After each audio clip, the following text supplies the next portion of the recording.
All right, we're good to go. All right, I will call the May 17th, 2023 meeting of the Advisory Committee to order. Welcome. I apologize, I'm joining by phone, but I've had a little bit of technical difficulties on my computer. So I believe the first order of business is approval of the March 15th, 2023 Advisory Committee minutes.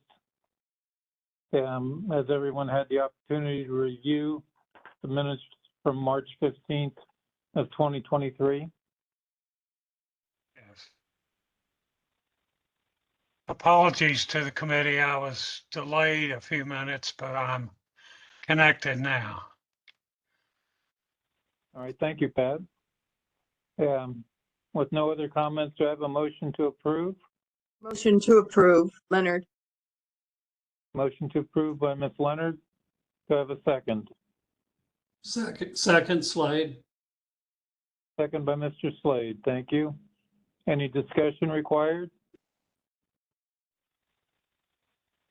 All in favor, please vote aye. Aye. Aye. Any opposed, please vote nay. Hearing none, the motion carries unanimously. Thank you very much.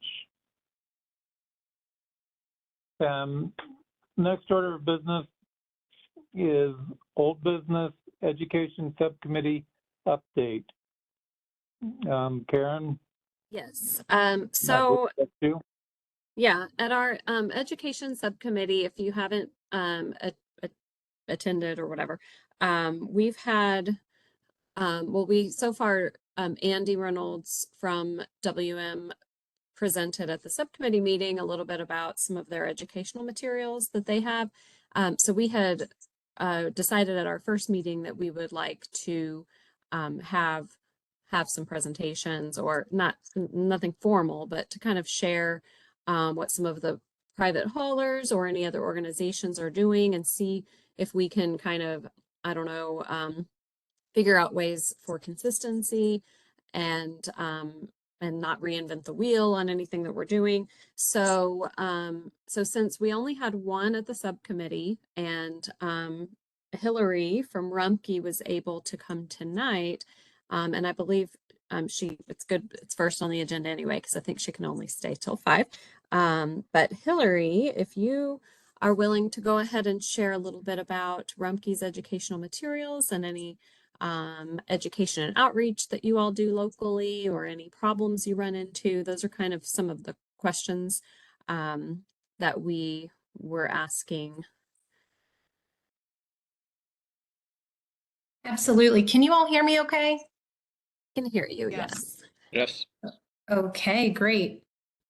I am going to share my screen.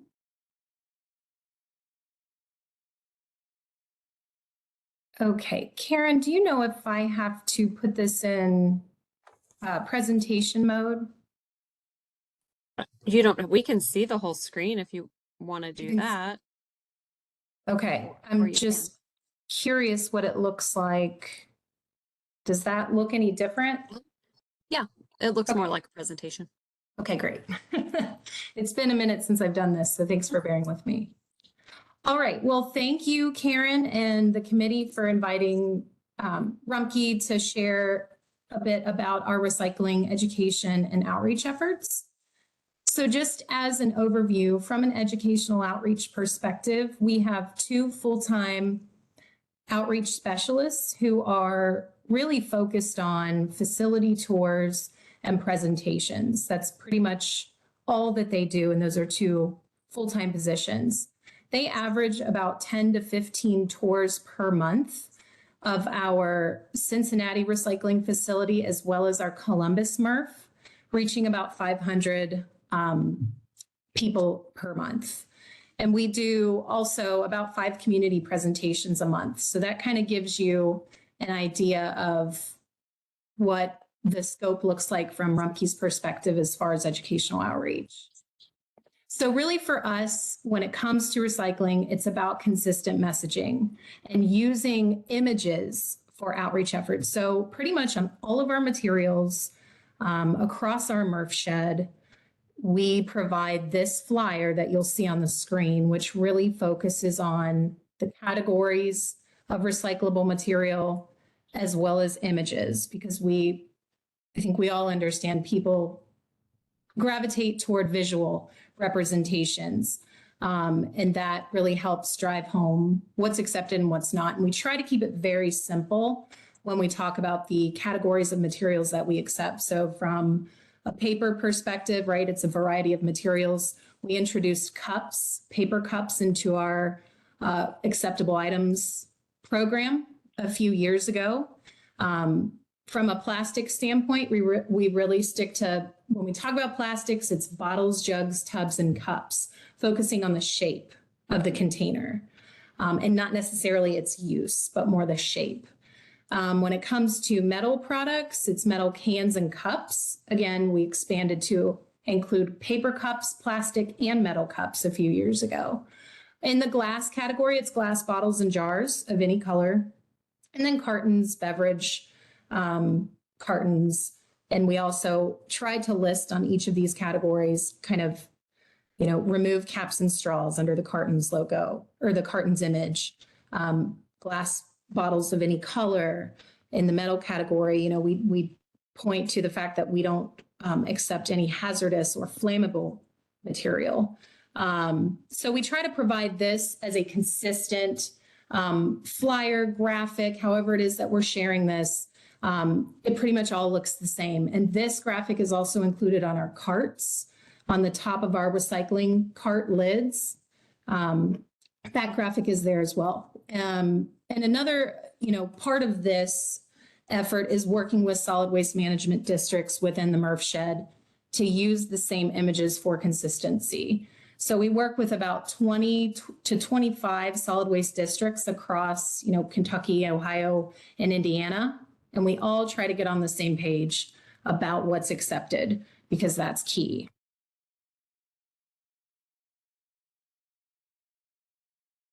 Social media is a huge part of our outreach efforts. So here you'll see a graphic or a post rather related to holiday recycling. So what's accepted, what's not accepted, sort of targeting recycling education around a particular holiday or a topic we've noticed has worked well. The middle post here is just facts about recycling steel cans. So we try to, promote an array of facts and recycling guides as far as what's accepted. On the right-hand side here, you'll see a true or false question about whether or not Play-Doh tubs are recyclable with Rumpke. And so it's sort of an interactive, this one here is kind of an interactive video where you can select true or false. So this is an example of some of the things that we like to promote on social media when it comes to recycling. We have a presence on Facebook, Instagram, Twitter. We have a Pinterest page. We're on LinkedIn. So we try to utilize all of the avenues on social media. Let me click here. We also have a YouTube channel called Rumpke Clean and Green. On this particular page, we have a variety of recycling videos. So during America Recycles Week last year, we had our education specialists kind of walk folks through the plant, giving them kind of it wasn't incredibly professional. It was more of, hey, if you dropped in and you wanted to Facebook Live what it was like dropping into a recycling plant, that was kind of the idea.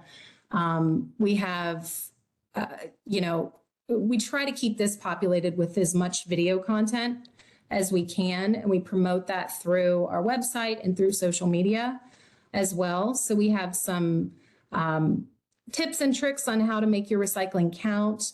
When we rolled out and introduced cups in our recycling program, we had a lot of efforts around making sure people understood what to recycle, what not to recycle when it comes to cups, and really when it comes to our entire program. So this is just another example of ways that we try to reach out and provide education to the community. And it's really available for anyone to use, to share, to review. So we try to keep this fresh and updated as much as possible. We also use paid advertising and strategic sponsorships to help spread the word. So we run ads with local TV and radio. We produce some advertisements, or we work with, an advertising agency to do that. We partner with, a variety of sports teams, professional, collegiate. This image here is our partnership with the Cincinnati Reds. And anytime that we have a partnership that involves recycling service, we do a lot of work with that particular entity, as well as, trying to educate the folks that come to a game, to come see a game, or to come to a facility and who might partake in recycling. We try to integrate recycling education as part of our sponsorships. So we might run an advertisement during the Cincinnati Reds game, or do an in-game sponsorship where we have someone walking through the aisles ready to collect recycling, and there's sort of a fun graphic that goes along with it. So this is another example through our advertising and sponsorship efforts.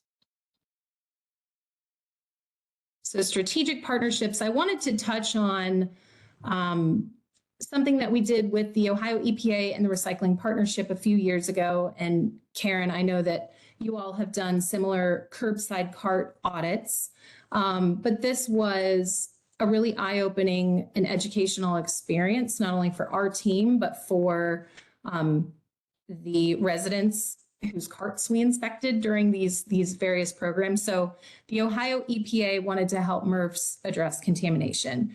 And so they partnered with the Recycling Partnership on a pilot program, and partnered with solid waste districts to kind of help facilitate this.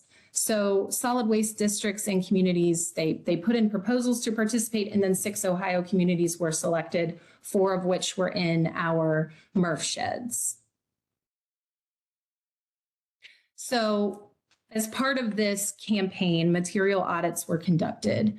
Material was picked up from each community, and there were about 15 to 20, 125 to 150 pound samples per community.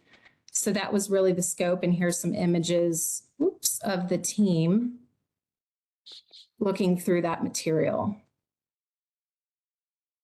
Material was hand sorted into 23 categories. So we separated it out into Rumpke's acceptable items categories, and then common contaminants. And so you see those listed here: bagged material, batteries, tanglers, food waste, textiles, and scrap metal. So that's how that worked. And then on the front end, before we did any education at the curb, we found that in Fairfield, Ohio, there was a 22% contamination rate. In Cincinnati, 27%. Centerville, Ohio, 19%. SWACO also completed an audit of Columbus, and they ranged at about 20%.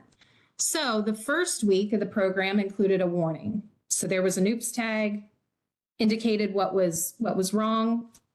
If the cart had a second offense, the cart was then left at the curb. So the Feet on the Street team, we had a team of auditors checking these containers. That Fairfield was a 5-week program. So the program length spanned from 5 weeks to 10 weeks in the various cities that we partnered with.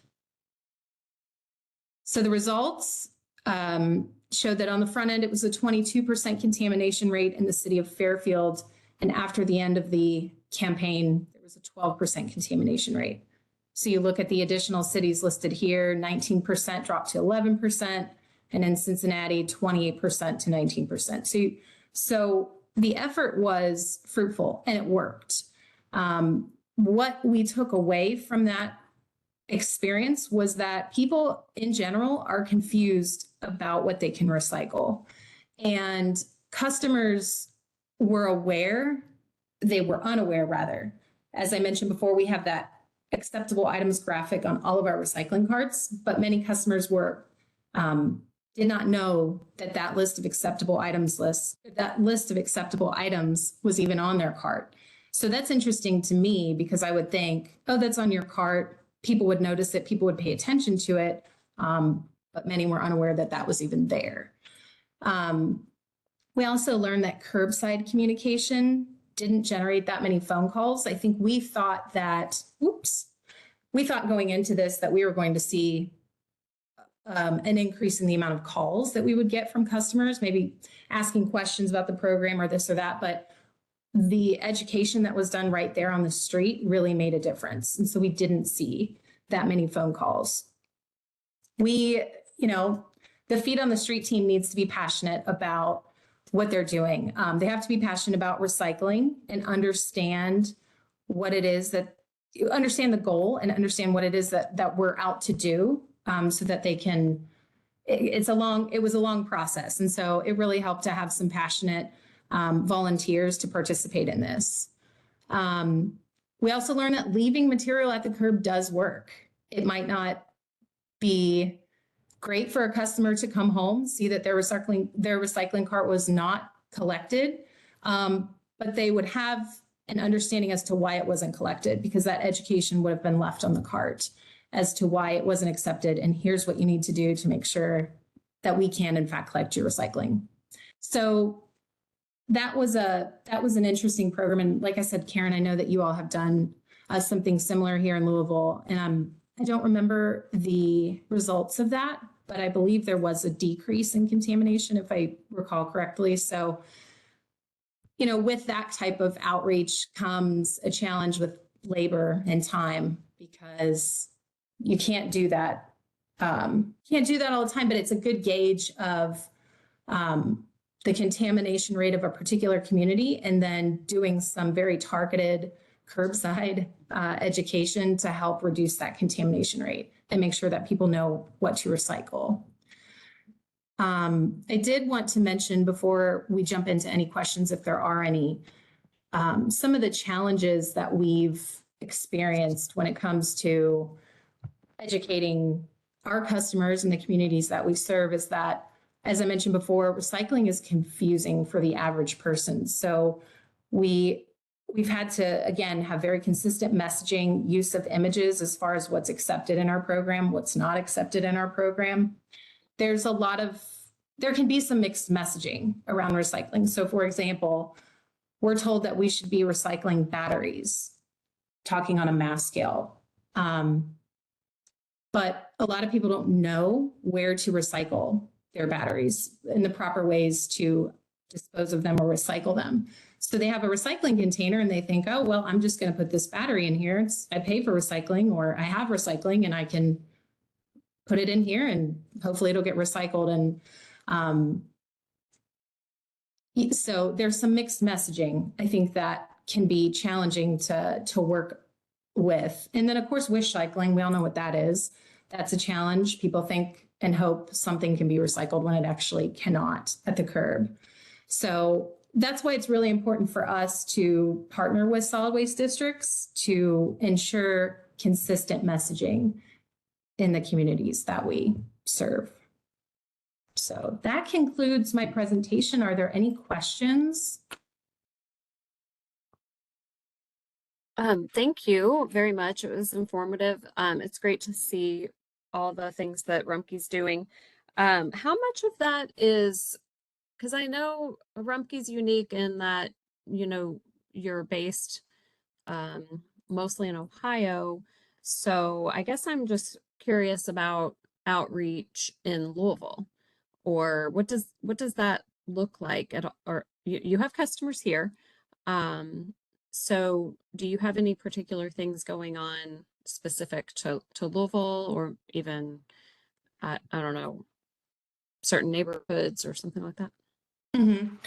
So generally, anytime we start a new contract or even a renewal during a renewal process, speaking about our municipalities and the contracts that we have in place, we send out mailers, we send out electronic communication, we work with cities to disseminate information through their channels, whether it be a newsletter or their social media pages.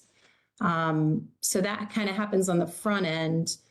And then we tried to do some re-education as well. As I mentioned, our education team, yes, while they, from a tour standpoint, oversee our Columbus and our Cincinnati recycling facilities, they do branch out into our other service areas, including Louisville and Southern Indiana as well, to provide presentations with various organizations, civic organizations, community organizations. We get a lot of inquiries. We have a tours and education request page on our website where people can go and request education opportunities from Rumpke in various forms. So we're constantly monitoring that, but we try to do as much education as we can with the municipalities that we service, and with our customers. We do advertising. Really, what I just talked about happens in Louisville and the additional communities in Indiana as well.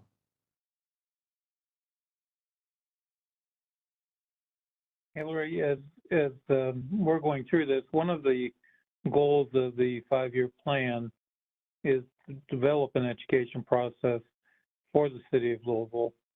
And with the information that you have available, and the question has come up, are we willing to share our information with the city of Louisville and other entities to try to develop a toolbox to educate the community? Do you feel that that would be a problem? I would see no problem with that at all. No, that's the more collaboration and partnership that exists from waste haulers, the industry, solid waste district, I think we would absolutely be open to sharing tools and processes. Definitely be open to that for sure. And in regards to the recycling partnership and their contribution, do you find that it was beneficial? Did you find, have you heard that they were, I guess, positive and contributed to the success of the audit and the OOPS tag program? Yep, absolutely. I mean, the results speak for themselves. We saw that decrease in contamination. The partnership that we have with the recycling partnership was extremely, the entire effort was very beneficial. The recycling partnership, provided funding to the communities that were selected. So that goes a long way. And, like I said during the slide with the lessons we learned, I mean, there were key takeaways for our team, but I think from an education standpoint, while the number of residents that were educated may not have been a huge amount, it really showed that effort does work. So it's trying to figure out how to maybe do that on a smaller scale, maybe not as intensive of a process, but how can we educate more at the curb? I think is a question that I would have and want to explore. So yes, to answer your question, yes, it was beneficial. Well, and I think you hit the nail on the head with regard to your final question: how do we work at the curb to educate and to get them to educate their neighbor as to what is acceptable and not acceptable? So thank you very much. Karen, any other questions for Hillary? Greg has one. Yeah, I just had a quick question. Good questions, Bruce, by the way. But related to that is, did you notice a difference between when you were educating people, the difference between people who didn't just know the rules and the wish cyclers? In other words, did you have any success with the wish cyclers to convince them not to do what they're doing? Hopefully. It's hard to. I mean, did you notice a difference between the groups, or is it just kind of you changed the half of both of them. Yeah, it was hard to tell. I think the list of, contaminants that we did see: batteries, tanglers, plastic bags, bagged material sitting in carts. It was a mix. I think we certainly had those wish cyclers where a variety of plastic products were in the bins, toys, buckets, you name it. So I think it was a blend for sure, and I think it certainly helped. Yeah. Good. All right. Thank you. This is Pete. Everybody knows, Metro has done the Oops Tag program as well. And it's always been our goal to have a full-time, well, not a full-time, but at least a part-time team to do this countywide. Do you think that there would be any resistance from Rumpke to allow Metro's team to do this on a Rumpke route or a city that Rumpke services? Just that question, and knowing that the words that you said tonight, consistency and messaging, is something that we've heard for a long time. And that's one of the things in the 5-year plan is consistency. So anything that we would do would have to be very consistent with what Rumpke and all the other waste haulers are doing. Yeah, I think you hit the nail on the head there, Pete. That's what I would respond with. I think we would be very open to exploring that option. I think the biggest thing for us would just be making sure that whatever communication is shared is in line with what Rumpke accepts in our program. And it would have to just be consistent, like you mentioned. So, if we could get to a place where we want to explore that, I think it would just be about consistency and messaging. And, I know that Rumpke and Louisville, we have different acceptable items lists. That difference is dwindling, thankfully, as we've, expanded our acceptable items list in recent years. So we're certainly not as far apart. I think we have, when it comes to specifically education about what's accepted in Louisville, I think it's about focusing on what those the similarities are and less about the differences, and just making sure again that consistent messaging is delivered. So yeah, I think we would be open to that, Pete. One other question, and thank you guys. I know that the list is coming closer, which I think is great.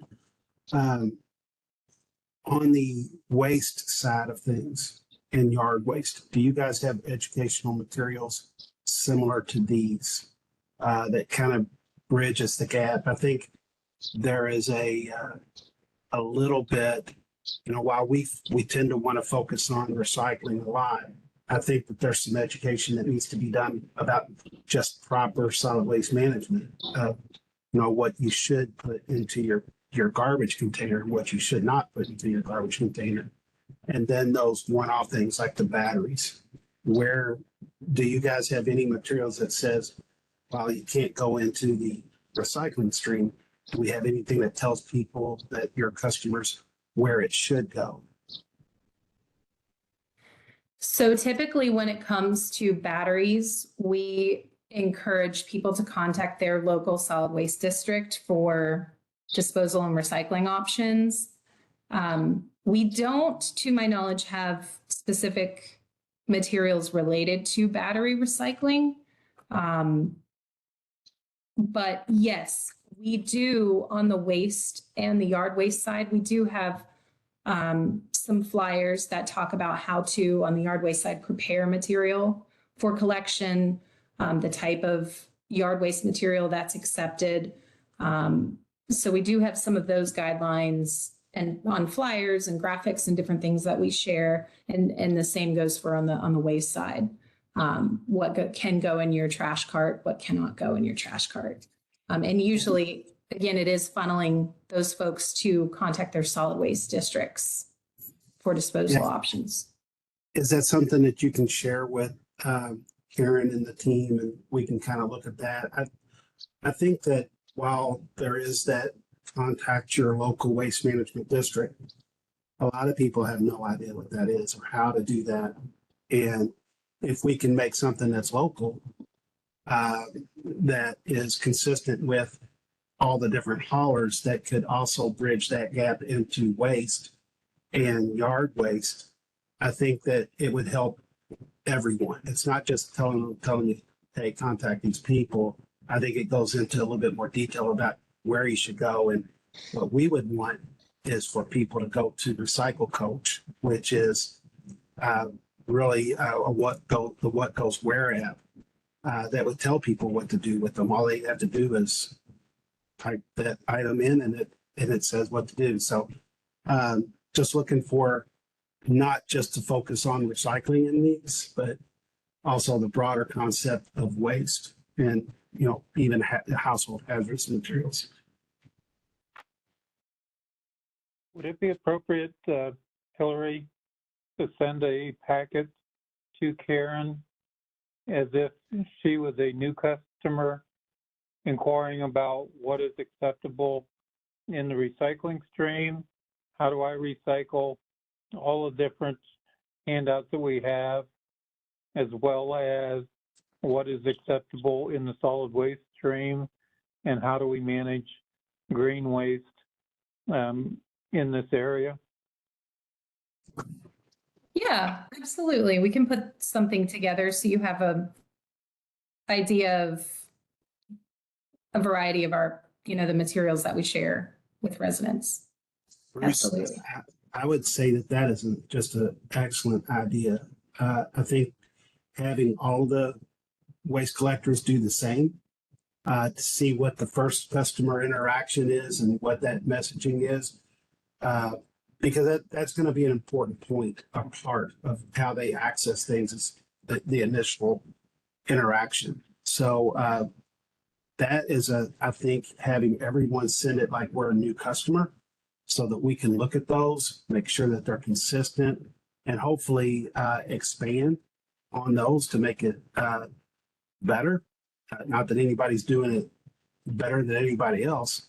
Some people might be doing better in one thing and not as good in the other. So we can all learn from those things. And I think that that's what the waste management district should be looking at, is to find those commonalities and consistencies in trying to get the message out, to help get the message out.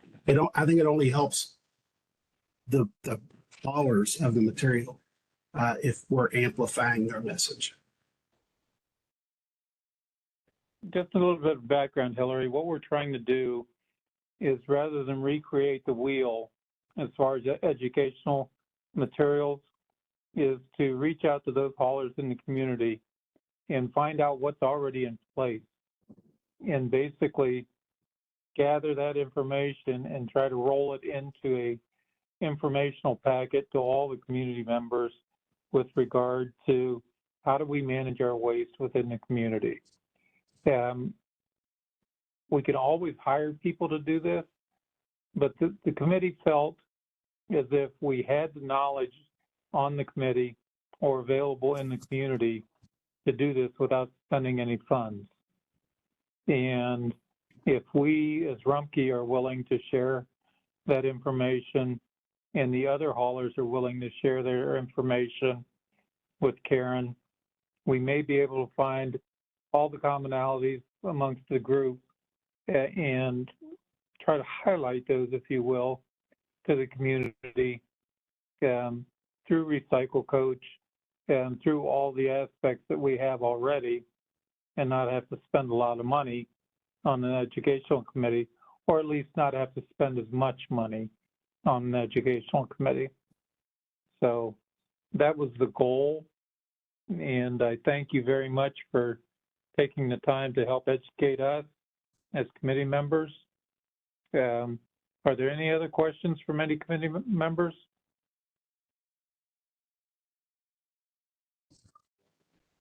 Is there anything else that you would like to share, Hillary? I don't think so. Not at this point, but I appreciate you guys doing this. I think it's important to get a gauge on the educational tools and materials that are being used by other haulers to, with a goal of creating a toolkit that really is all encompassing and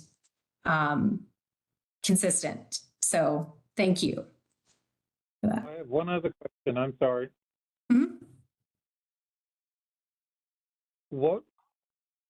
How great an impact was provided by the people from the Recycling Partnership to the efforts that we put forth? How great an impact from a, From a success standard, their knowledge and their expertise in the field, how important was having the Recycling Partnership be party to the effort that we put forth? oh, it was very, very important, very beneficial to have their expertise. Obviously, they have a plethora of materials that they have created that they, from an educational standpoint, utilize. The OOPS tag itself, I believe, was developed by the partnership. So, you know, having a material that had been utilized previous and by the partnership was helpful, again, to be consistent. But yeah, I mean, it was significant. The Recycling Partnership is an incredible organization, and we were delighted to be involved in helping run this campaign to reduce contamination, which is what happened. So yes, very, very significant partner. Great. Thank you very much. I know you've had a very busy week, and on behalf of the committee, I want to thank you for taking time to present this evening. If there's no other questions for Hillary, we can move on to the next line of old business. Any other questions for Hillary? Hearing none. Hillary, thank you so very much for your presentation, your efforts. Sorry I couldn't log into the computer to see it, but I think I know what you were showing. And hopefully we can get that information sent to Karen, and Karen distribute throughout the committee. Thank you, Hillary. Thanks, Thank Hillary. you. All right. The next item on the agenda is the multifamily recycling update. Yes, I actually have something. Hold on. All right, so share this. Can everybody see that? Yes. Okay. So I wanted to just give an update. We've had kind of for a while now been partnering with JD Carey with the Louisville Apartment Association, and it's been pretty good so far. And I gave I think I gave a little bit of an update at the last subcommittee meeting for the education, because a lot of what we're trying to do kind of behind the scenes is through this multifamily recycling idea that trying to improve it basically in Louisville, and by working with the LAA. And so JD was he actually set up 4 site visits so far. We've only done 3. We have another one next week.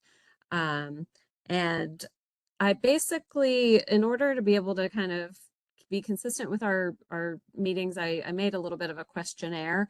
I didn't actually send this ahead of time, but I was trying to figure out if these were good questions to maybe have in a questionnaire, if this were a tool, maybe as part of, if someone were going to ask us to come, or if we reach out and say, hey, we'd love to talk to you about your waste management, can you fill out this questionnaire? So these are some of the questions that when we were at these different apartment complexes, I was trying to write down some answers. So basically understanding the type of containers they have on site, how many, the size of them, how often they're collected, if they're willing to share the cost of collection, and how full the containers are when they're collected, if they have any educational materials that their hauler provides, and then what kinds of educational materials or guidelines do they provide to the tenants. And again, although this is a lot about recycling, we'd love to have more recycling going on at multifamily places. It's also becoming, like Pete was sort of saying, this big idea of just proper waste management all around. And then we started asking them while we were there, if you could tell residents one thing about waste management, what would you say? And then I just have a little spot. Well, that was on my sheet for notes. So these are the places where we have gone to the first 3. We haven't gone to the 4th one yet. Brentlinger Park out, I guess, is that Fern Creek area, or I don't know. It's way out. Gene Snyder, Bardstown Road. Valley Farms, more in the Dixie Highway area, and then Warwickshire Lane is off Preston.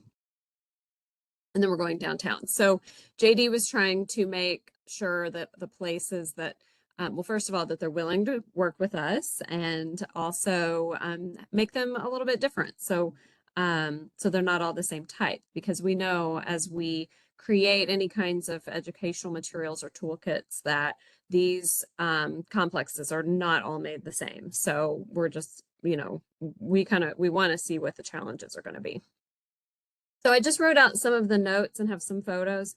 Brentlinger Park is actually really new. It's just been built. They actually still have their contractors on site because they're not finished building some of their unit areas. Oh, sorry, I just saw Sumaida's comment. That's great that you live there. Okay. At the 800 one we go to next Monday. So the dumpsters that Brentlinger Park has, this is a photo of one of them. So even they're brand new. Although they are willing to think about recycling, they've just built these corrals that aren't exactly made for double the dumpsters or whatever. I'll just go through the notes there. They tell new tenants what to do with trash. They don't have any specific education about large items, but they're willing to share any info we have. They do have a move-in packet, and they would include things that we would offer them. If they could tell their residents one thing and they would listen, it would be to get your trash in a container. And then we actually talked about offering rolling carts for recycling if they were to start a program. And that photo is one of the dumpster areas where we were just talking about if they could sit outside that corral or if they would even fit inside the corral. But and then they actually were interested in providing a bag for tenants for collecting recycling if they were to add recycling as an amenity here, like maybe even the bag would say on it what's accepted, and that would be what they use to collect it in their apartment, and they can dump it on their way out or whatever, and then just fold up the bag for later. So that's Brentlinger Park. Then we went to Valley Farms. And these dumpsters, I actually didn't take a photo of the trash compactor that they have. I think I was trying to get away from it as quick as possible because it was kind of disgusting. But this was at the clubhouse. They did have 2 recycling dumpsters there. As you can see in the photo, one of them had 2 TVs in there. We actually took those with us back to Meriwether for recycling. But I'll go ahead and so some of our notes for this place. So 2 40-yard trash compactors. We looked at one, it's kind of bad. 2 4-yard recycling dumpsters by the clubhouse. That's what the pictures are from. There were no signs on the recycling dumpsters as to what is accepted. All the containers are emptied twice per month. So obviously the the dumpsters aren't really used a whole lot. They did kind of say that the office area uses them. But they have a valet service for their trash. So tenants are told how to set their trash out. And they're not really told about recycling. I mean, they can recycle if they want, but it would be on their own in those dumpsters. He said most don't use them at all. Waste information given at move-in only. And then I think they were also inclined to, or able, you know, willing, if we were to provide any materials, they seem to be pretty open to sharing if we gave them something. And then what they said is that they wish their tenants would pick up after yourself and be considerate of others and keep things clean. If they could tell their tenants one thing.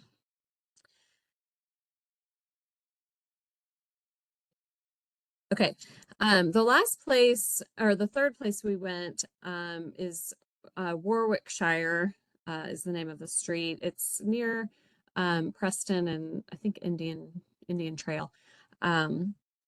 So this is just a couple of photos. They do have more room. The owner of this property is very involved in the Green Committee with the Louisville Apartment Association, and he seems ready to go on adding recycling. On the picture on the right where there's grass, he was talking about how they could expand that if they chose to. So he's already thinking about it. This particular one, I do have two photos of it because you can kind of see in the distance across the main road there how many different dumpsters there are. That's a shopping center.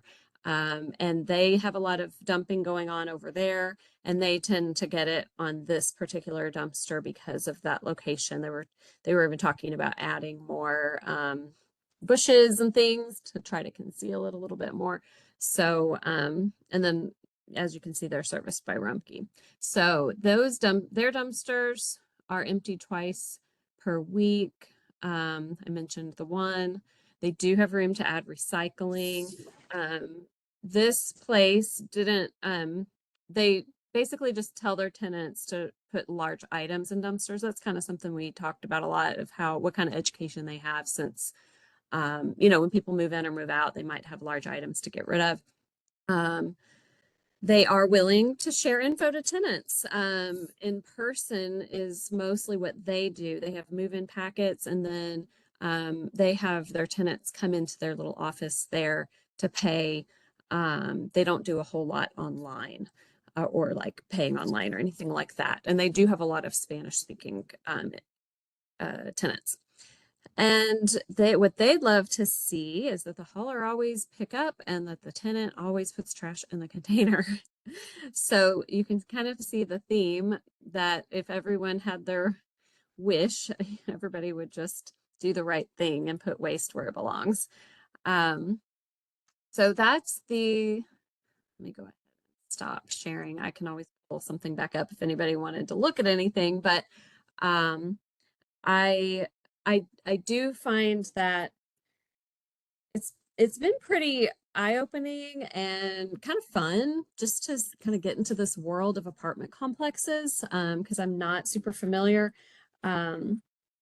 We see that they would all benefit from more materials provided to them, and the fact that so far, you know, every owner or manager that we've talked to seems very open to the idea of accepting some extra info. You know, oh yeah, you know, if we gave them a flyer to add into their move-in packet, that's easy, and that's kind of the idea that we've already thought about for having these toolkits, is that, you know, it's a big job to run a property like this. So the more that's just ready made, the better for them and the more likely to be used. So any kind of templates or things that can just be put into the packet. And also some of that can be done right away. It doesn't, because what we're seeing is some issues like with the TVs, for example, you know, that the residents might not even realize that there's better ways to dispose of a TV. So we can give them some information for move-in packets even without having household recycling on site. we want to track what we share and get feedback and kind of develop this over time to be the best it can be.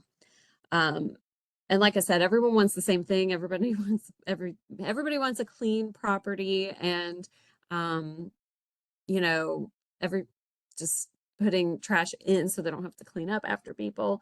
And consistent signage and messages, I think, would go a long way. So, so this goes right along with, you know, having those presentations from haulers.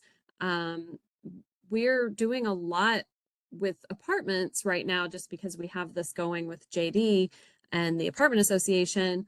So that's like, I keep kind of coming back to that in my head, because I see where there can be some consistency, and it's, because a lot of times these are going to be private haulers that we're working with on, you know, maybe some educational materials or some different signs and things like that.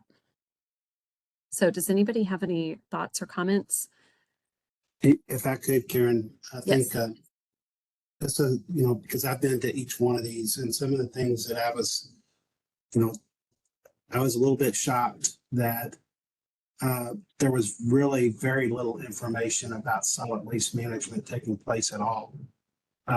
It was kind of like, here's your place, follow the crowd, in my estimation. So I was really happy to see that people were willing to look at the materials that they're giving out. And I really do feel like that if we do that in a consistent manner, even though we have so many different configurations of buildings, I think that we can make an impact, not just in recycling, but by how they have to manage solid waste every day.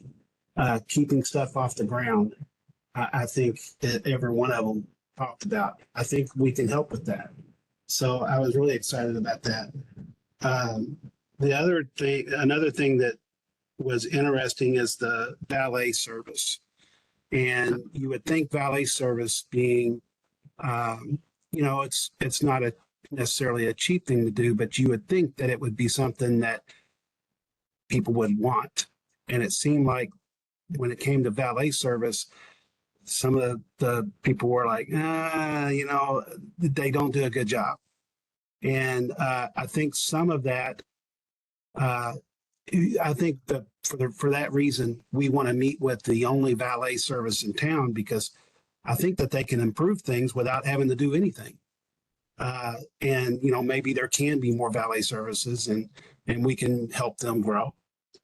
And then I never can, I always was asking about the demographics of the apartment complex, because, you know, if it's older folks versus younger families, versus singles, professionals, it's all going to make a difference in what their waste is, and probably the way that you approach them.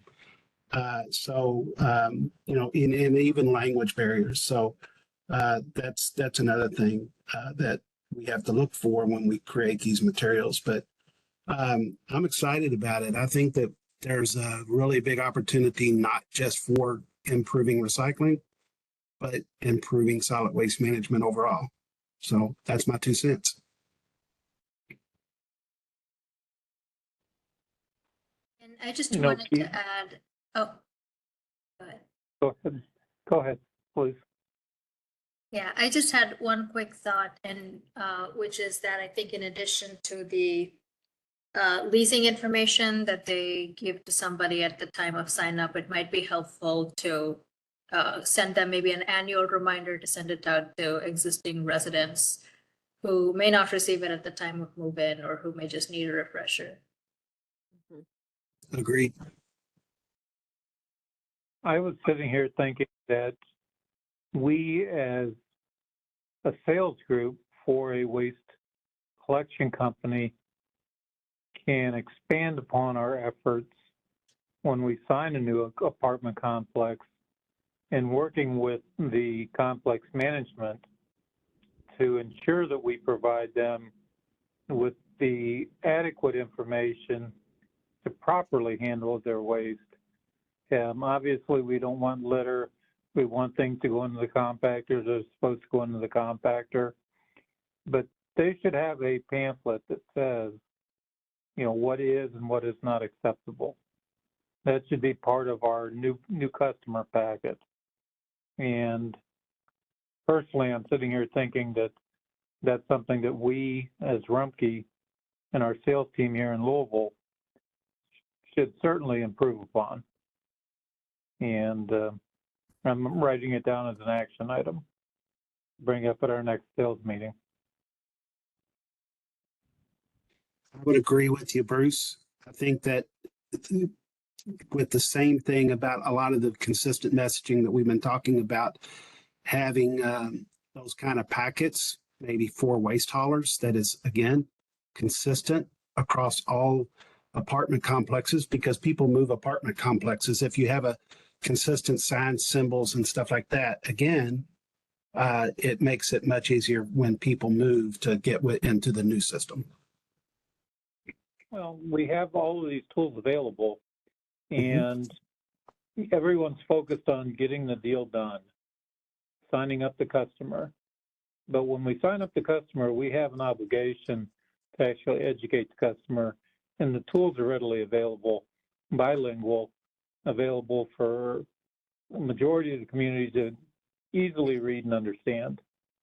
And that's why I'm writing it down as an action item, because I think we can improve as a service company by helping educate from day one what is not acceptable, how do we manage this material, what to expect when dealing with another material.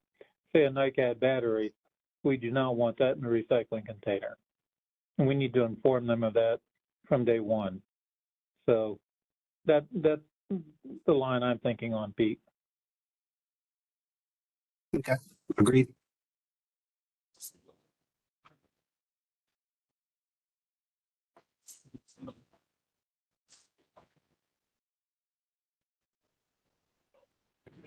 Any other comments from committee members? Karen, I want to thank you on a very thorough review of the multifamily recycling opportunities we have in our partnership with JD Carey. Please pass along our thanks to JD as well as to the team there. And please, if you could, let us know whenever we're doing these so that any committee member who wants to attend may take that opportunity and help educate ourselves and come up with some ideas. I've learned something tonight and I appreciate it. Great. Well, we'll be at 800 4th Street on Monday at 9:30 a.m. I think 800 Brian Slade has come with one of the people from his sales team at Ecotech, and you know, that's been helpful. I think he mentioned that he might have shared it with some people based on who the hauler is. I don't always know who the hauler is till we get there. But it was nice when the first location had Ecotech, so it was at Brentlinger Park. So it was kind of nice to be right there with the actual person, Katie, who was helping with their sales. So it was nice to have that connection right then and there. Very good. Well, I don't think I'll be there Monday, but thank you for the heads up. And any other committee member who wants to attend, please take the opportunity. The next item on the agenda is the 109 board update. And first item would be the anti-litter awareness campaign. Yeah, actually on the other one, the contract subcommittee. Oh, I'm sorry, I Is on skipped there. over That's that. okay. The capture rate study. I went ahead and added that when we had our contract subcommittee meeting last week, I guess.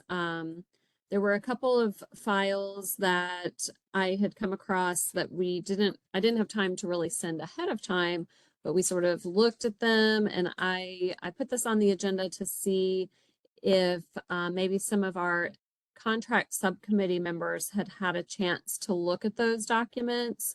I do have them up. I can share if needed, but I mean, they're not the best to just look at because it's a lot of reading, but, and if there were any, points of discussion anyone wanted to go ahead and bring up. I'll defer to the committee members. I did look at the documents you sent, and I thought they were very helpful. I think the one that's like the quick guideline on conducting capture rate studies, to me, that's a pretty much step-by-step list of what you need to determine in order to figure out what you're trying to understand or what you're looking to do in the capture rate study. So yeah, I thought that was very helpful. The other one was another city's, I think, request for bid. Again, I thought that was helpful also just to see the wording or how they determined what they were trying to find.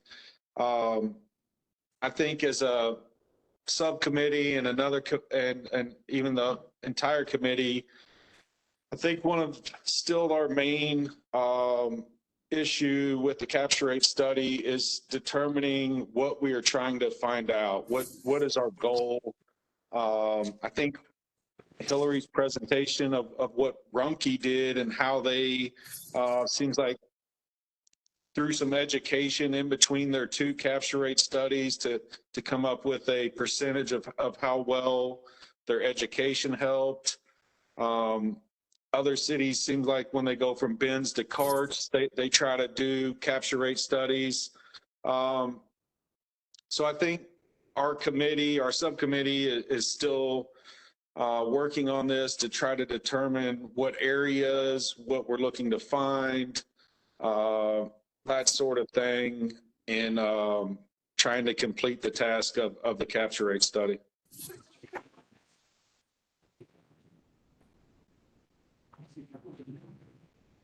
Thank you, Adam.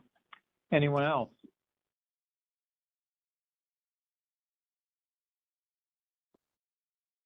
From my perspective, I feel as if everyone that we've discussed this with has the same goal in mind, and I think we're on the right path.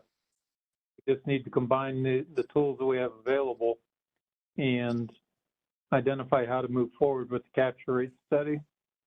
Again, Pete or Karen, question, is Recycling Partnership available to come into a meeting and explain to us what they can provide for us? They And I can. just want to feel as if we have to use the Recycling Partnership.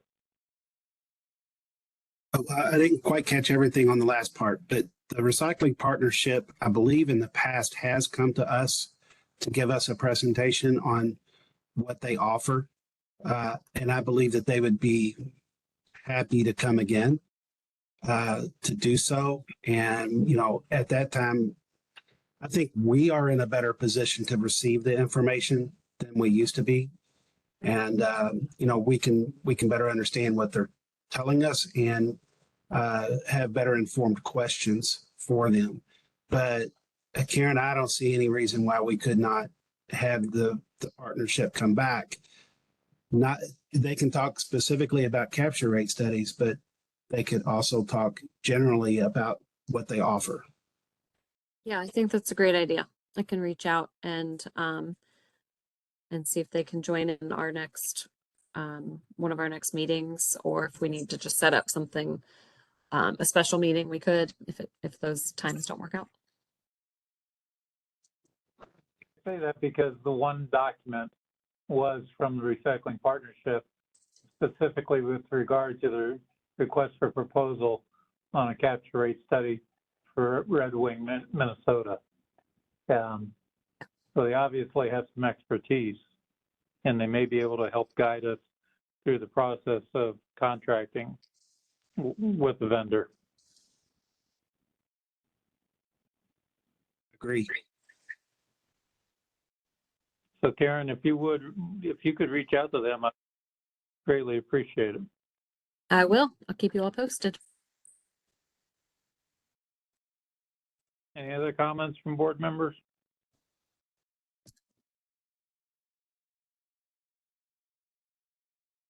Any other comments from staff?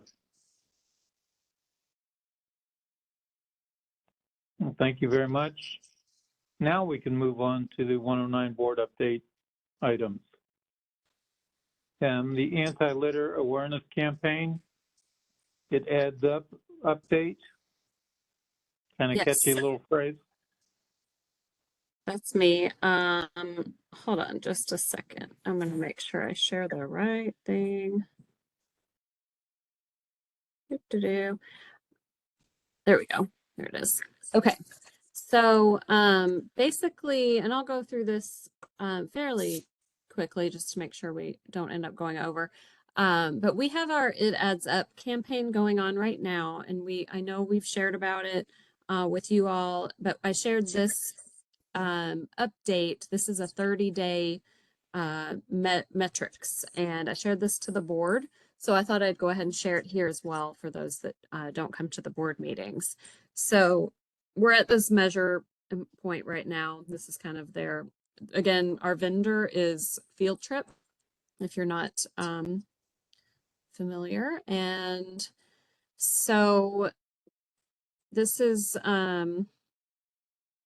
this whole document has a little bit of a recap here, just to make sure everybody remembers all of the things that we have. So this is our design. Hopefully you all have seen some of this around town, but we do have bus shelter posters. There's some digital billboards going. There's some streaming audio as well. And anyway, I'm going to show you some of the, how it's going.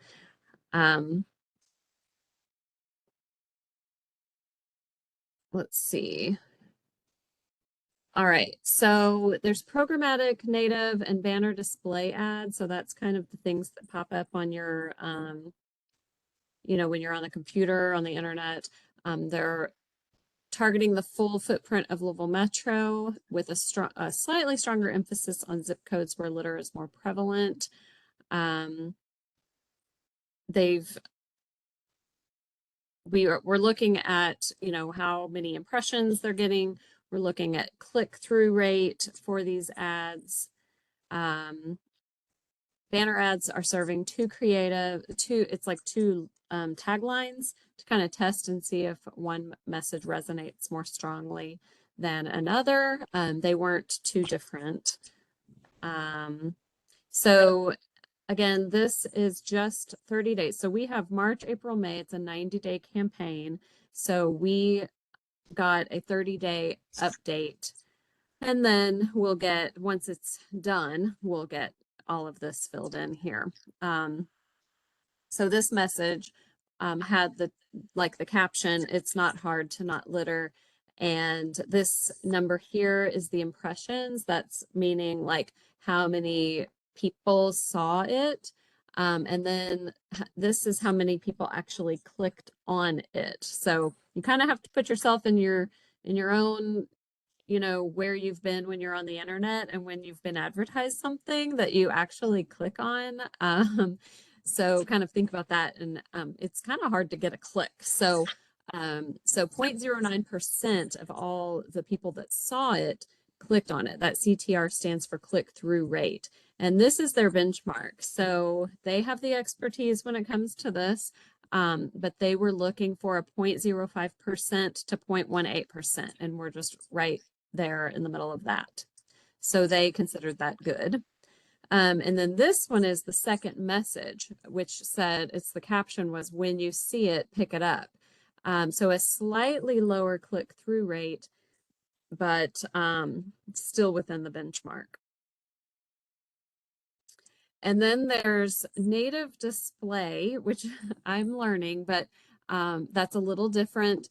You kind of think of these ads that come up through your feed. Native display kind of looks like it belongs there, whereas other ads sort of are like interrupting you, or they're a little bit not so just flowing right in like they belong. So native display tends to, I think, have a little bit more of a click-through rate because it's not as annoying. So the 0.26% again is right there in their benchmark in the middle for the clicks. We have streaming audio ads going. Personally, I haven't heard any. I know Whitney, our enforcement supervisor, said she has. So this is being used on Spotify and iHeart Networks. So if you listen to a streaming radio, you might hear an ad. And there's 30-second ads and 15-second ads. And here's our benchmarks. But so basically, when the audio started, that's the number that heard it. But you can, if you're, you can click a skip button or whatever if you don't really want to listen to it. But this number is how many people actually completed and listened to the whole thing. Now, this is the 15-second audio, so it's not super long. But there's a 94.8 audio completion rate. And that's above their benchmark that they set. And then there's a click-through rate, because if you're actually at your phone or your device when you're listening, you can click on it and get more info. So there's a little bit of clicks going with it, even though it's not as expected with this, because people tend to listen and not really look at their phone while they're listening. And then with the 30-second audio, it is still above the benchmark for how many people listened to the entire 30-second ad. So that's good. All right. And then there's social ads. They're running on both Facebook and Instagram. And then our cost per 1,000 impressions is below benchmark, showing that we're spending our ad dollars efficiently with this tactic. So here's the metrics. So again, we've got the impressions. That's kind of like, some people might see this multiple times. So that's why the number of users is lower. And then the number of people clicking it has the 0.14% click-through rate. I don't know why there's not a benchmark showing there. And then how many people have gone to the website. So we definitely have more people going to the website because we've really never done anything that pushed people to it. There is a particular landing page that they get to. I don't know if anybody has been to it, but it is LouisvilleWasteDistrict.org/litter. And that'll take you straight to the landing page. And if you, if a person got to that page, you read through what it says, and then they want to learn more about, we got all kinds of stuff on there with the board and all the info. I have a little quiz about recycling. So there's different things on that website. And they're spending an average of 4 minutes on the site. So when they shared this with us as a 30-day review, they basically didn't see anything going on that required a change. They felt like everything was performing as they expected or as they wanted, and they would continue monitoring it. So everything was hitting the benchmark, so they didn't make any changes to anything. Karen, can you pull up the landing page? Yes, I was just thinking about doing that.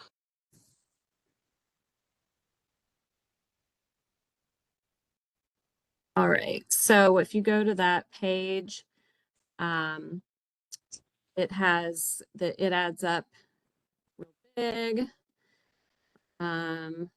Why you should care, a little bit of information about litter and how much we've already picked up. A big fun way of thinking about it, 300,000 pounds of litter collected, enough litter to fill the seats of the Yum Center. 2 ways to make a difference: don't add to the litter, and when you see it, pick it up. and then some frequently asked questions that we have on here, with a link to, well, it's the read more. I think some of them have a link. So is litter only coming from people throwing it on the ground? And then it's like, no, there's some other ways that litter ends up there. Where does it usually occur? What does the city do about it? That does link to our Clean Collaborative. Rob Lush, I know you haven't heard from him as much as you used to when he worked as an enforcement supervisor, but he's been with us through this as the coordinator for Clean Collaborative. And then what can I throw in a public litter basket? What if I see someone litter from their vehicle? So we do have that as a thing you can report through Metro 311. And then get involved. And I think at this point, we've probably had about 15 people actually fill this out. So it's not a huge number. Rob is helping me out. He's taking care of that. So anytime that we get that, anytime anybody fills this out, sometimes it just is like, I want to learn more. Sometimes people have a whole big message, but I send it to Rob and he's been calling or emailing back, however, and figuring out what people want to know, how they want to get, if they want to get involved. Rob's giving them all their info. So that's the landing page.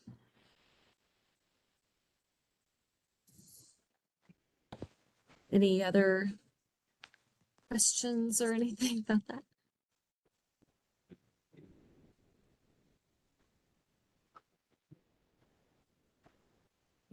We're excited about just completing our first campaign, and we've learned a lot, and we are already talking to Field Trip about a new campaign that is related to recycling. Nothing set in stone, and I think we've had one meeting trying to keep Laura from West Rock and Hillary from Rumpke involved in that. So yeah, we'll just keep updating you all. All right. Thank you, Karen. And moving on, Rush, if there's any other comments from committee members, please speak up.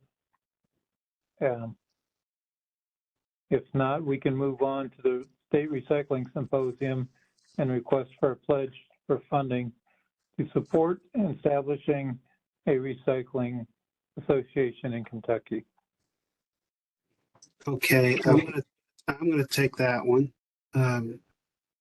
And what I will say is that, can everybody see what I got up on the screen?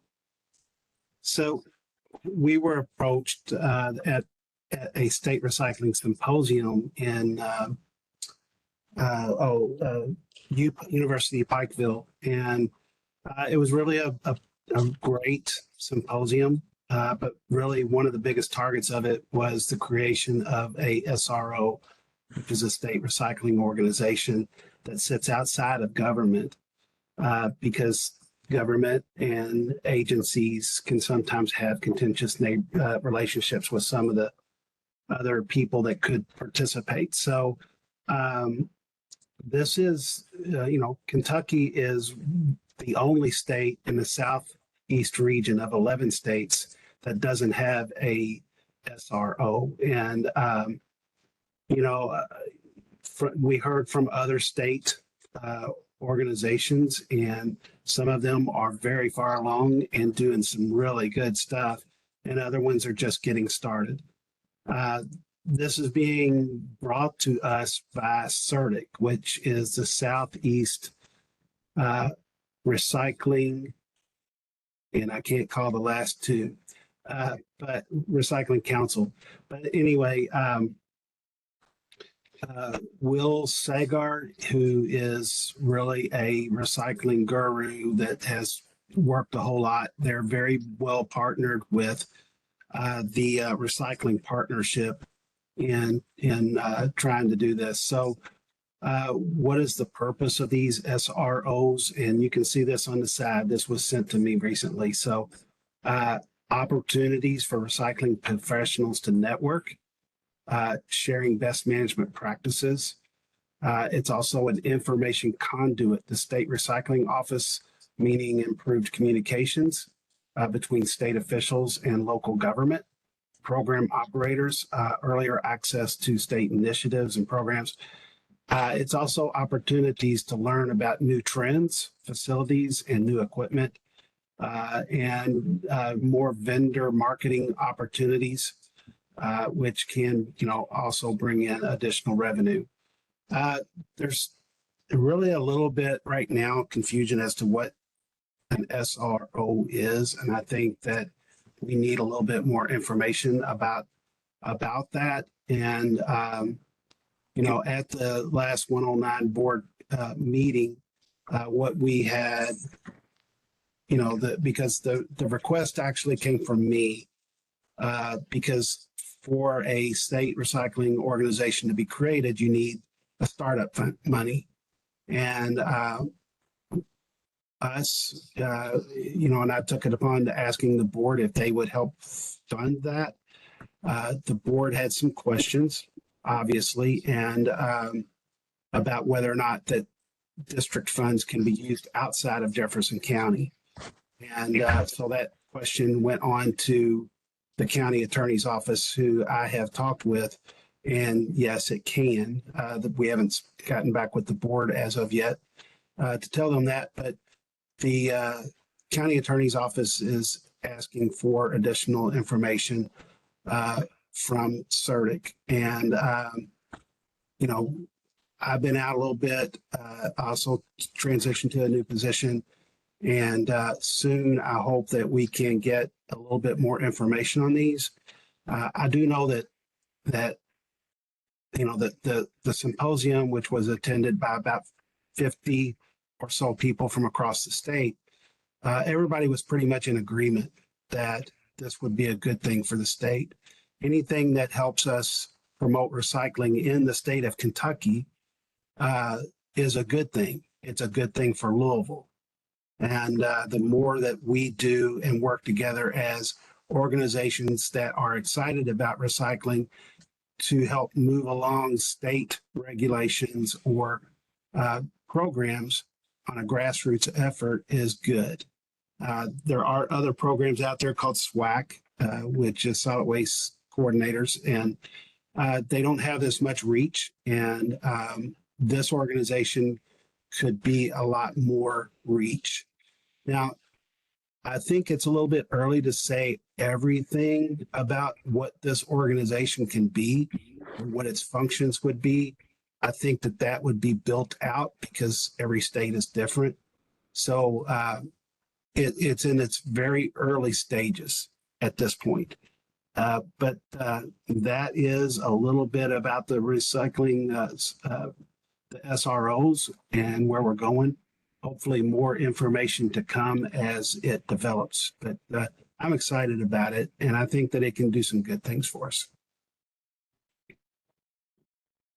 Very good. Thank you, Pete. Mm-hmm. Any questions from committee members?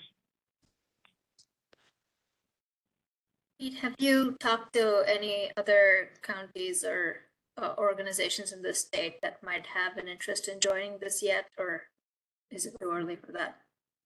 Well, there was a lot of counties that were represented at the symposium, and I think there was pretty much all around agreement. I didn't see anybody speak negatively of it. I think that there was a lot of people that were excited about the prospect of doing so. So there's still a lot of work to be done, and CERTIC has set this up in numerous states before. They have a lot of expertise in setting up these things. And then once they set them up, they turn them over to the state. They just help the organization get started.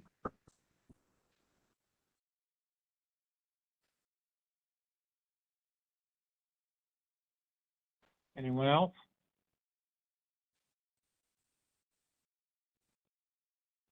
Hearing none, I have two items that I want to address. First and foremost, I want to congratulate Pete. I believe I read a recent press release from Mayor Greenberg's office that you have been appointed co-director of Solid Waste Management and Services. Is that correct? Yes. Congratulations to you, Pete. Is that currently effective? It became effective last. We have the other co-director came on yesterday or Monday. What day is it? Monday. And we're both working, and I think we're going to work well together. Good. Now, could you please introduce him, because I cannot, from the press release, remember his name. His name is Shannon Logan. Shannon originally worked here 4 to 5 years ago, and I'm not sure how long he worked. He left to be the solid waste coordinator for Bullock County, and it was a full-time position down there. He did all of their solid waste management planning, so he's got a lot of experience in probably understanding what we go through as a solid waste management district, and so I think that's kind of that would benefit this group immensely, because you have somebody that's been there and done that, not just from a government side, but from a side that has to do all the planning. So I think he's going to bring in a fresh perspective of the things that we need to do and why we need to do them. So excited to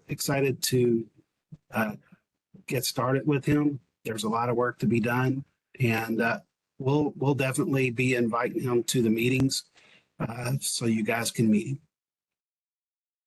Good. Thank you. Now, will we still continue to work with you primarily through our efforts on the advisory committee, Pete? Or do you know how that's going to be split up yet? Currently, I am still the executive director of the Waste Management District. We'll see how things develop, but I believe that, for the foreseeable future, I am going to be that. And, obviously, Karen has been over time taking more responsibility with this and running the advisory committee and doing an excellent job. So as time goes on, we'll see how the transition takes place. I don't have a whole lot more years in government, so I would like to retire before it's too late to enjoy any retirement. So we don't want to leave the bench empty and then where nobody's ready to step into that role. And I think Karen is obviously she's a starter in my book. So it's good to have Karen. She's great. No, I truly feel we're blessed to have Karen, and very fortunate to have you lead staff in assisting us in making, informed decisions. Look forward to meeting Mr. Logan and getting his input. Sure enough. If anybody wants to stop by, just give us a call, and if you want to sit down and have a talk with them and us, it'd be great.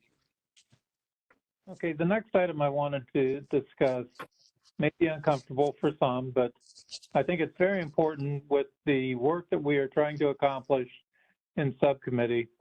The one item that we have struggled with is attendance. And Pete or Karen, could one of you please read to the committee members on the phone or on the call the bylaws with regard to attendance? You got that, Karen?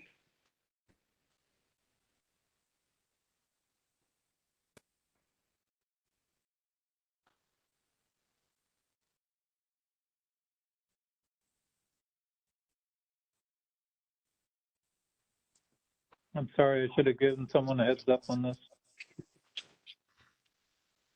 Well, if it's a race to get to our website, then I'm pretty sure Karen's gonna beat me. She's talking, we can't hear her. You're on mute, Karen. Thank you. I had moved my screen off, so I couldn't see my little thing. Okay. The board may create, committee members to include subcommittees can be removed for a failure to act, which is failure to attend 3 successive regular meetings. And in the most recent past, we have been very lenient with regard to this requirement, if you will. And it is my hope that by bringing it to everyone's attention, that we have either better attendance or more interested parties in the positions of committee members to try to accomplish the goals that set forth for us. With any habitual offenders, we will reach out individually to those people and ask if they have the time, have the ability to attend. If not, then we will ask for any recommendations that they would have for a replacement, and we would take those under consideration, as well as any other opportunities for individuals outside of that group for replacements. But I think it's imperative, and I think all of us agree, when we have attendance issues, we spend half the meeting going back and rehashing what was done previously, and then we have about half of our meeting to get business accomplished. And hopefully, moving forward, we will have full and complete attendance to where we don't have to waste half of a meeting going back and recapping what happened at the prior meeting. Yeah, I know everyone is volunteering. I respect and appreciate everyone's volunteer efforts. Please do not misunderstand me. But I think it's a disservice for those who are attending routinely to have those act on the committee who are not able because of other commitments or do not have the time because of obviously time constraints, or are simply not interested in participating and hold us up.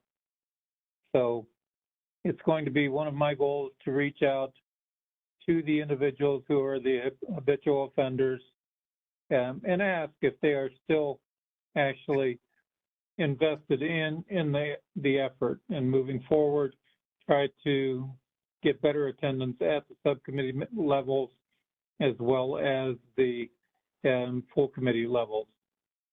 We also have board members who are, how many board members do we have, Pete, that terms are going to run out? Just one, or are there more than one?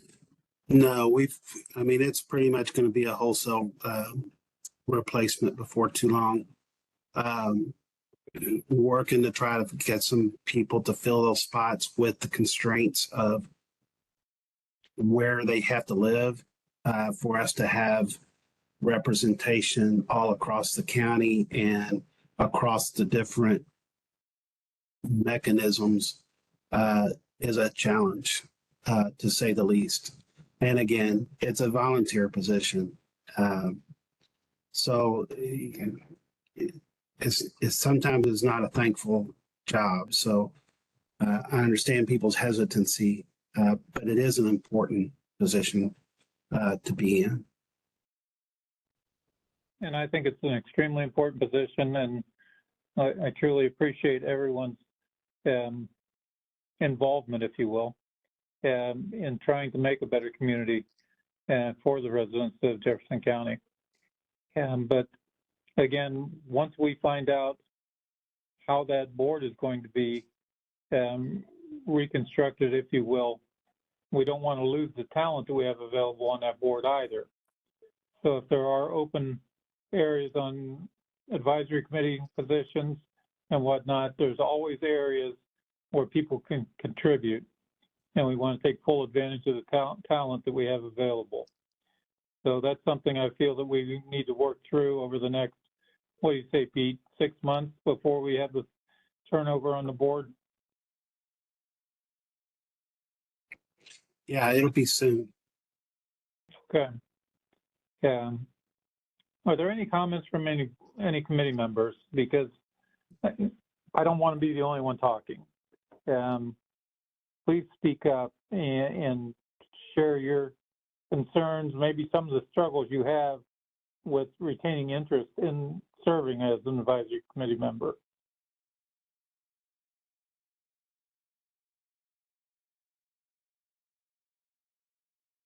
Well, hearing none, it seems like everybody's happy as a clam.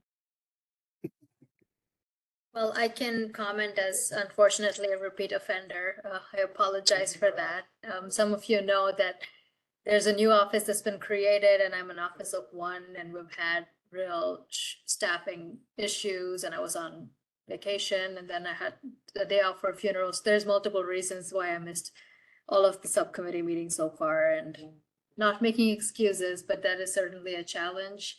And I'm going to try to make the future ones, but I think realistically, until my office is staffed, it's going to be a little up and down. And I know that once we do have a full team, then we will definitely love to have our office represented on this. But until then, it's just unfortunately really difficult.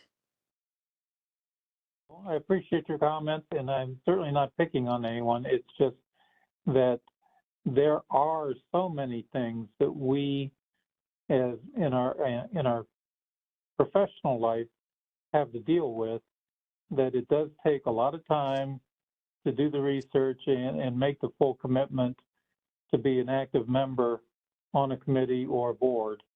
And I truly can appreciate the challenges of short staffing, more work than you can do in a day's time, and then to have to break an hour and a half or 2 hours out for various subcommittee or committee member meetings.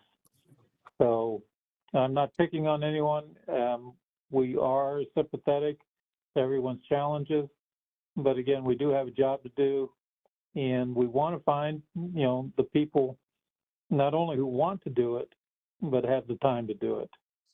So I don't believe you were one of the ones that I was going to reach out to. I think you have a lot to offer to the committee, and I hope that you're able to get your staff up to speed where you can be an active member of the committee. So, we look forward to that time.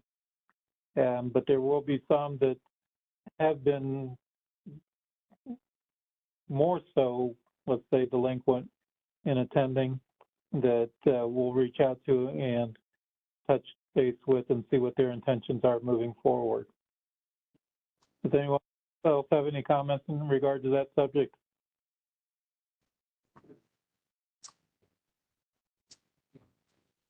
Hearing none, we'll move to the next item, which is public input. Anyone wishing to be heard on items pertaining to the agenda?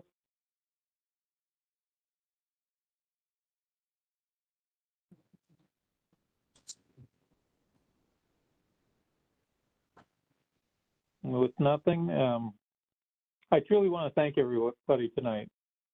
I believe we made a lot of progress. I was very pleased with Hillary's presentation.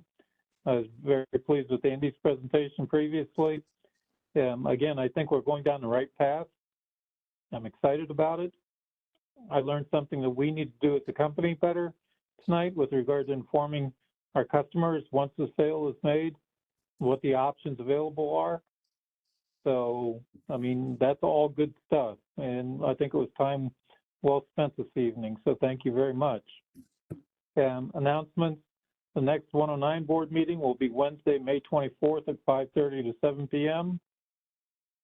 The next education subcommittee meeting will be Tuesday, June 13th from 2 to 3 p.m.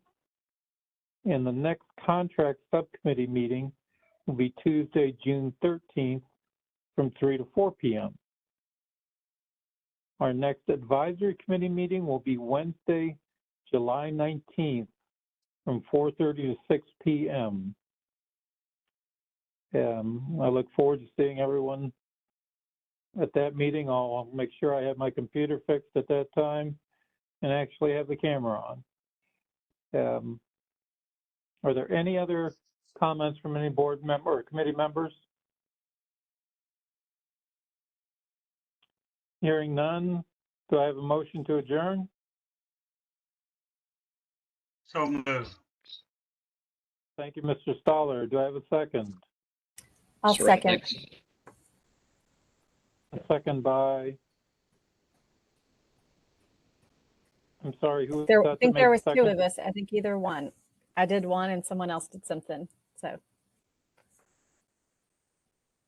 All right.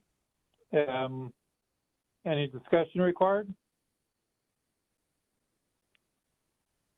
Well, all in favor, please vote aye. Aye. Makes two of us.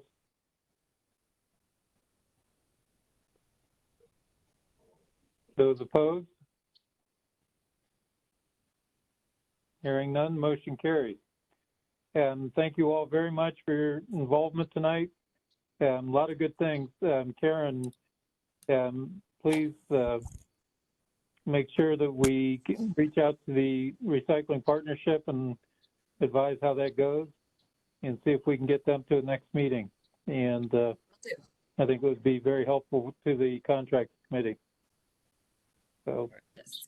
Thanks, everyone. Thank you, Thanks, Bruce. everyone. Thanks, Everyone. everybody. Congrats, Pete. Thanks. Bye-bye. Thank you. Safe evening. congratulations.